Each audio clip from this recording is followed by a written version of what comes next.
आज मैं अपनी इस वीडियो में पृथ्वीराज चौहान के बारे में बात करूंगी। पृथ्वीराज चौहान के बारे में इतिहास तो बताता ही है। वीरों के इतिहास में इनका नाम बड़े गर्व से लिया जाता है। इसके साथ हमारी पाठ्य पुस्तकें भी इनके बारे में हमें बहुत कुछ बताती हैं। बहुत कुछ हमें इनको पढ़ के सीखने को मिलता है। तो चलिए आज 12वीं शताब्दी में चलते हैं। पृथ्वीराज चौहान के बारे में कुछ जरूरी बातें जानते हैं इस वीडियो में। बात संयोगिता के स्वयंवर की है। संयोगिता जयचंद्र की पुत्री थी जो कन्नौज के राजा थे। संयोगिता के स्वयंवर में संयोगिता ने अपने पिता को पहले ही बता दिया था कि वह पृथ्वीराज चौहान से प्रेम करती है, वह उन्हीं के साथ विवाह भी करेगी। वह पृथ्वीराज चौहान को अपना पति मान चुकी है। वह अन्य किसी को वरमाला नहीं पहनाएगी। लेकिन जयचंद्र पृथ्वीराज चौहान से जलते थे। वो उन्हें अपना शत्रु समझते थे। पृथ्वीराज चौहान को संयोगिता के स्वयंवर का निमंत्रण जयचंद्र ने नहीं दिया। संयोगिता ने अपने सखी के पति के द्वारा पृथ्वीराज चौहान को अपने स्वयंवर का निमंत्रण भेजा। वह निमंत्रण पृथ्वीराज चौहान को मिल गया। पृथ्वीराज चौहान संयोगिता के विवाह समारोह में शामिल होने के लिए आए, लेकिन उन्होंने देखा कि संयोगिता पृथ्वीराज चौहान के पुतले को वरमाला पहना चुकी है। उसने किसी भी अन्य राजा या राजकुमार को वरमाला नहीं पहनाई है। हुआ यूं था कि जयचंद्र ने संयोगिता के स्वयंवर में सभी राजाओं को निमंत्रण भेजा था। सभी उपस्थित हुए थे, लेकिन पृथ्वीराज चौहान को उन्होंने निमंत्रण नहीं भेजा था।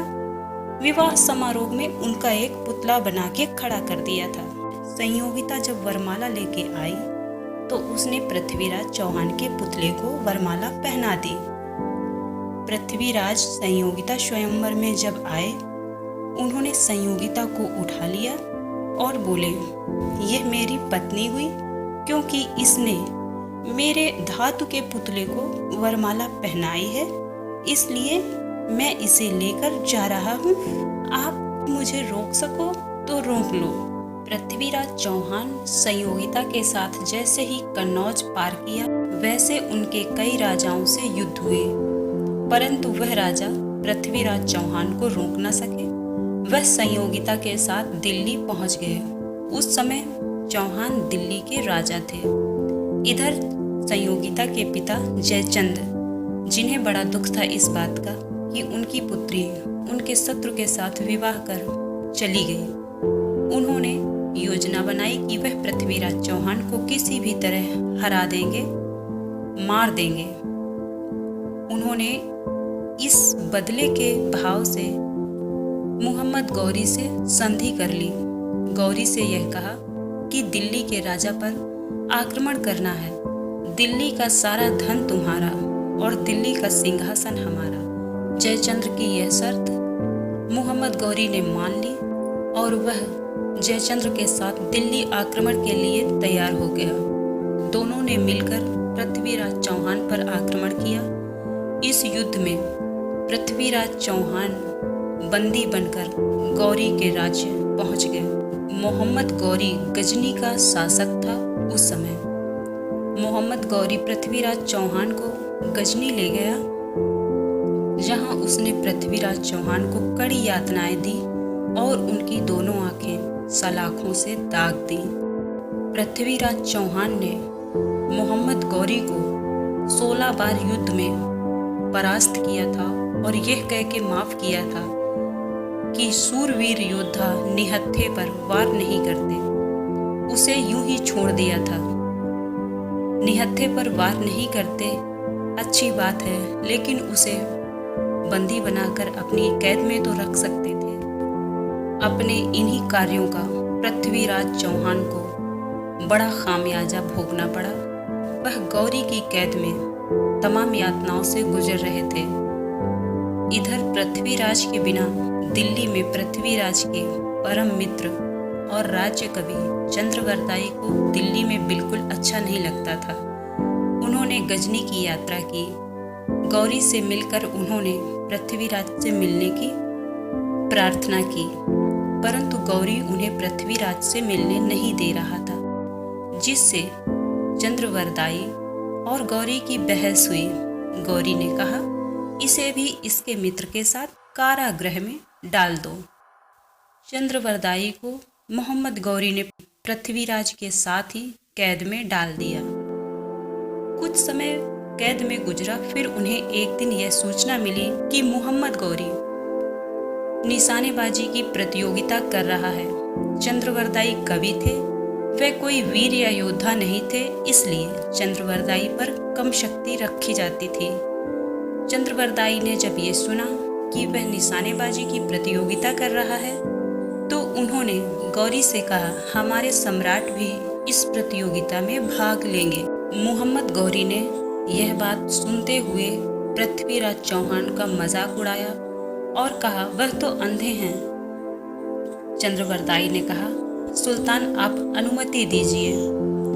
गौरी ने कहा, जैसी आपकी मर्जी, आप चाहते हैं तो प्रतियोगिता में उन्हें लेके आ जाना। प्रतियोगिता के दिन चंद्रवरदाई पृथ्वीराज चौहान को लेके प्रतियोगिता मैदान में पहुंच गए। प्रतियोगिता शुरू हुई। उन्होंने मोहम्मद गौरी से कहा, सुल्तान आप आज्ञा दें तो हमारे राजा तीर चलाएं। गौरी को ये नहीं मालूम था कि पृथ्वीराज चौहान शब्दभेदी बाण भी चला लेते हैं। वह सिर्फ शब्द सुनकर सटीक निशाना लगा लेते हैं। इधर चंद्रवरदाई ने चौहान को पहले ही समझा दिया था कि मैं दोहा बोलूँगा, आप तवे पर निशाना न लगाना। दोहा सुनकर आप उसी दिशा में निशाना लगाना। चौहान ने कहा, यह बड़ा मुश्किल है। चंद्रवरदाई ने कहा, चौहान कुछ मुश्किल नहीं है, हम यही करेंगे।